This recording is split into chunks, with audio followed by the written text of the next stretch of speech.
जय हिंद साथियों, कैसे हैं आप सब। उम्मीद करता हूं कि आप सब अच्छे होंगे, स्वस्थ होंगे, मस्त होंगे, पढ़ाई में व्यस्त होंगे।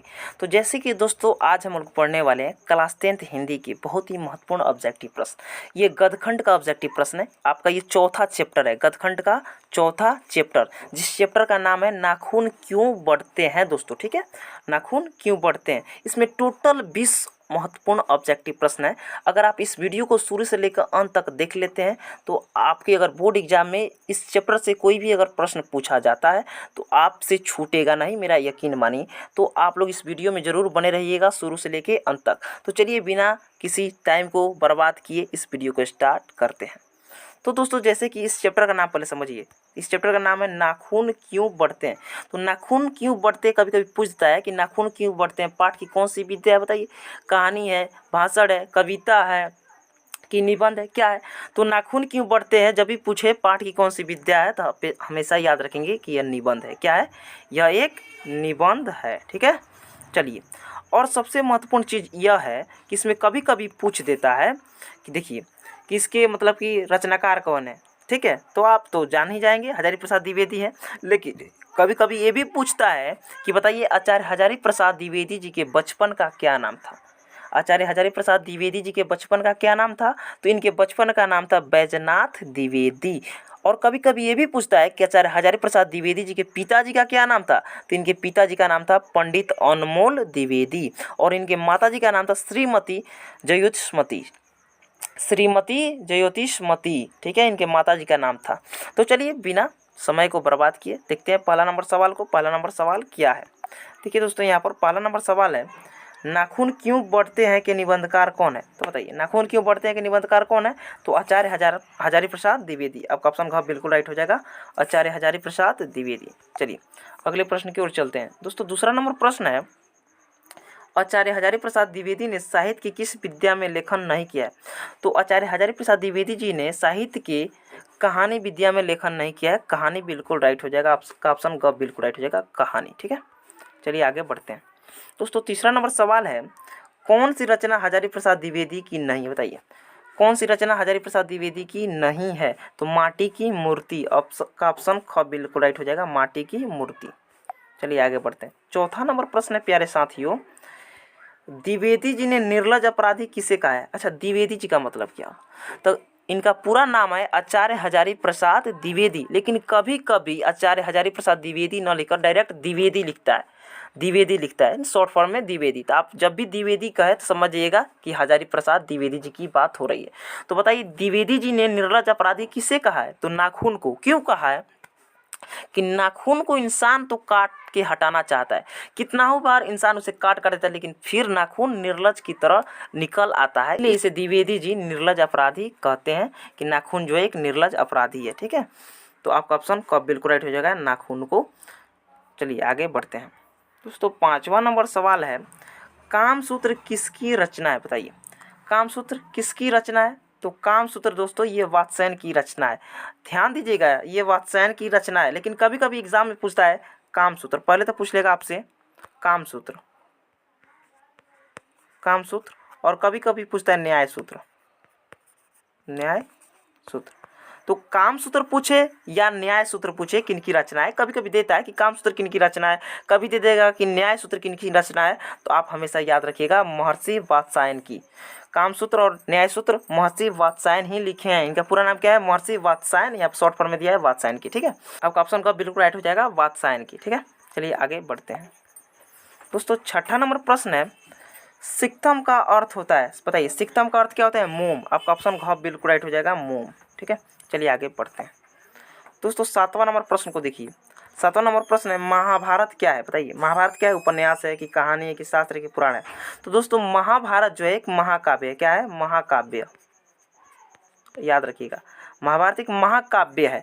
आपको इस किसी भी ऑप्शन में महाकाव्य कहीं भी दिख रहा है, बतलाइए इन चार ऑप्शन में आपको कहीं भी महाकाव्य दिख रहा है, नहीं दिख रहा है। तो जब भी चार ऑप्शन दिया रहा है और आपको महाकाव्य न दिखे तो आप पुराण में टिक लगाएंगे। किसमें, पुराण में। देखिए पुराण ऑप्शन हमें दिख रहा है आपको, आपका ऑप्शन घ बिल्कुल राइट हो जाएगा पुराण। लेकिन जब यदि आपको ऑप्शन में महाकाव्य दिया रहे तो आप महाकाव्य को टिक करेंगे। यदि ऑप्शन में महाकाव्य और पुराण दोनों दिया रहे तो उस स्थिति में आप क्या करेंगे, महाकाव्य को टिक करेंगे। यदि महाकाव्य और पुराण दोनों ऑप्शन में रहे तो आप महाकाव्य को टिक करेंगे, ठीक है। लेकिन इस चारों ऑप्शन में कहीं भी आपको महाकाव्य नहीं दिख रहा है तो आप पुराण में टिक करिए, आपका ऑप्शन घ बिल्कुल राइट हो जाएगा। चलिए आगे बढ़ते हैं दोस्तों। 8वां नंबर प्रश्न है, किस देश के लोग बड़े बड़े नख पसंद करते थे, बताइए। किस देश के लोग बड़े बड़े नाखून को रखना पसंद करते थे, तो गौड़ देश के लोग। आपका ऑप्शन क बिल्कुल राइट हो जाएगा, गौड़ देश। चलिए आगे बढ़ते हैं दोस्तों। 9वां नंबर प्रश्न बहुत ही लाजवाब प्रश्न है। हिरोशिमा कहाँ अवस्थित है, बताइए। हिरोशिमा कहाँ अवस्थित है, तो ये जापान में अवस्थित है, जापान में, ठीक है। देखिए आपका ऑप्शन घ में दिख रहा होगा, आपका ऑप्शन घ बिल्कुल राइट हो जाएगा। लेकिन रुकिए, कभी कभी सवाल पूछता है, बताइए कि हिरोशिमा पर परमाणु बम किसने गिराया था। कभी कभी पूछ देता है कि हिरोशिमा पर परमाणु बम किसने गिराया था, तो अमेरिका ने गिराया था।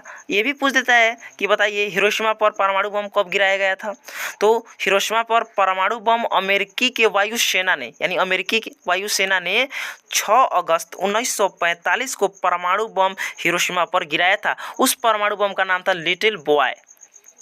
किसने गिराया था, तो अमेरिका ने हिरोशिमा पर 6 अगस्त 1945 को परमाणु बम गिराया था। उस परमाणु बम का नाम क्या था, लिटिल बॉय, ठीक है। और दूसरी बार जापान में ही एक जगह है नागासाकी चौक, नागासाकी चौक पर अमेरिका ने ही 9 अगस्त 1945 को गिराया था, ठीक है, याद रहेगा, ठीक है। चलिए आगे बढ़ते हैं। 10वां नंबर प्रश्न है प्यारे साथियों, कौन छोटे नखों को पसंद करते थे, बताइए। कौन छोटे नखों को पसंद करते थे, तो दक्षिणी आत्य। आपका ऑप्शन का बिल्कुल राइट हो जाएगा, दक्षिणी आत्य। चलिए आगे बढ़ते हैं दोस्तों। यहाँ पर देखें 11 नंबर प्रश्न है, बहुत ही लाजवाब प्रश्न है। हजारी प्रसाद द्विवेदी का जन्म कहाँ हुआ था, बताइए।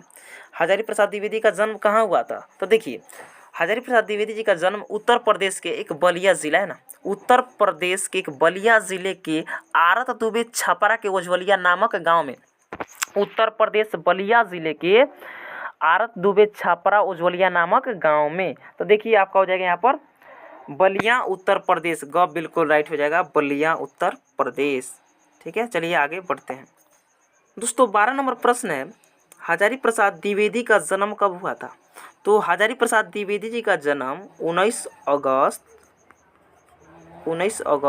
1907 को हुआ था। हजारी प्रसाद द्विवेदी जी का जन्म 19 अगस्त 1907 में हुआ था। आपका ऑप्शन ख बिल्कुल राइट हो जाएगा, 1907, याद रखिएगा, ठीक है। चलिए आगे बढ़ते हैं दोस्तों। 13 नंबर सवाल है, कौन मनुष्य का आदर्श नहीं बन सकती, बताइए। कौन मनुष्य का आदर्श नहीं बन सकती, तो बंदरियाँ। आपका ऑप्शन ख बिल्कुल राइट हो जाएगा, बंदरियाँ।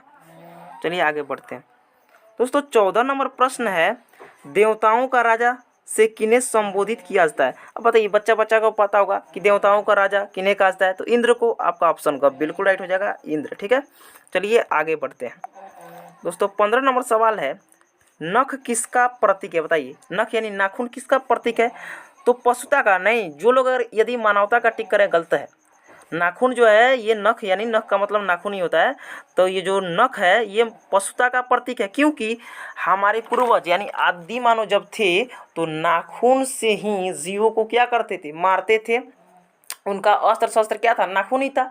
तो किसी चीज़ को फाड़ना था, चीरना था, तो नाखून का ही वो सहारा लेते थे। तो इसलिए नाखून किसका प्रतीक है, जब भी आपसे पूछे तो आप टिक लगाएंगे पशुता का। आपका ऑप्शन ख बिल्कुल राइट हो जाएगा, पशुता का, ठीक है। चलिए आगे बढ़ते हैं दोस्तों। 16 नंबर प्रश्न है, पृथ्वीराज रासो किनका संपादन है, बताइए। पृथ्वीराज रासो किनका संपादन है, तो सबसे पहले बात को समझिएगा। जब भी पूछे कि पृथ्वीराज रासो किनका संपादन है, तो देखिए इनका संपादन जो किए हैं मोहनलाल विष्णुलाल पांड्या और श्याम सुंदर दास। लेकिन इसे शॉर्ट में, यानी इसे संक्षिप्त में हजारी प्रसाद द्विवेदी जी ने इसे क्या किया है, संपादन किया है संक्षिप्त में, इसलिए हजारी प्रसाद द्विवेदी हो जाएगा आपका ऑप्शन कब बिल्कुल राइट हो जाएगा, हजारी प्रसाद द्विवेदी। चलिए आगे बढ़ते हैं दोस्तों। 17 नंबर सवाल है, काशी हिंदू विश्वविद्यालय से हजारी प्रसाद द्विवेदी को कौन सी उपाधि दी गई, तो इन्हें ज्योतिषाचार्य की उपाधि दी गई थी। आपका ऑप्शन ख बिल्कुल राइट हो जाएगा, ज्योतिषाचार्य। चलिए 18 नंबर प्रश्न को देखते हैं साथियों। 18 नंबर प्रश्न है, हजारी प्रसाद द्विवेदी को कब पद्म भूषण की उपाधि से सम्मानित किया गया, तो हजारी प्रसाद द्विवेदी जी को पद्म भूषण की उपाधि से 1957 में सम्मानित किया गया। आपका ऑप्शन ख बिल्कुल राइट हो जाएगा, 1957, ठीक है। चलिए आगे बढ़ते हैं प्यारे साथियों। 19 नंबर प्रश्न को देखते हैं दोस्तों। 19 नंबर प्रश्न को देखते हैं। अशोक के फूल किसकी रचना है? अशोक के फूल किसकी रचना है दोस्तों?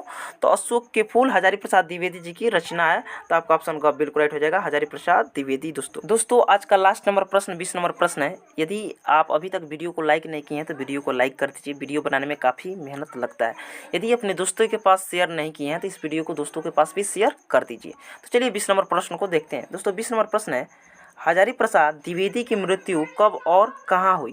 तो देखिए आचार्य हजारी प्रसाद द्विवेदी जी की मृत्यु 19 मई, देखिएगा 19 मई 1979 को दिल्ली में हुआ था। कहाँ पर? दिल्ली में। 19 मई 1979 को दिल्ली में। देखिए आपका ऑप्शन का बिल्कुल राइट हो जाएगा। देखिए वर्ष मत याद रखिए, वर्ष के साथ साथ दिन और महीना को भी याद रखिए। कभी कभी दिन महीना में भी आ सकता है। तो आई होप दोस्तों कि आप सभी को यहाँ तक काफ़ी अच्छा से समझ में आया होगा। तो फिर मिलते हैं एक नई वीडियो के साथ, तब तक के लिए जय हिंद, वंदे मातरम।